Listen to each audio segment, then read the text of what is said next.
একদিন জঙ্গলে ছোট্ট ভাল্লুক বাটুল আর তার বন্ধু হাতু মিলে খুব মজার একটা প্ল্যান করল। চল, গাছের উপর থেকে সুপার জাম্প দিয়ে নামি।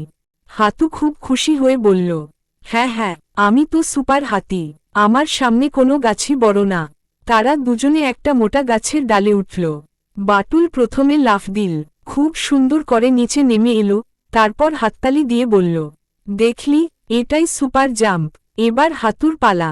হাতু গম্ভীর মুখ করে বলল, এখন দেখো সত্যিকারের সুপার জাম্প।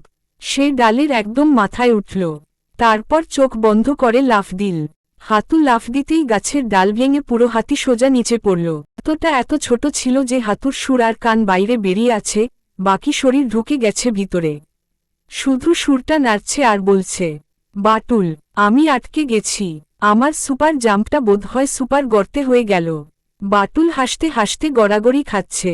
হাতু ভাই, তুমি সুপার হিরো না, তুমি তো সুপার জ্যাম। তারপর সব জঙ্গলের প্রাণীরা এসে হাসতে লাগল। শেষে বাটুল আর অন্য বানরেরা মিলে দড়ি দিয়ে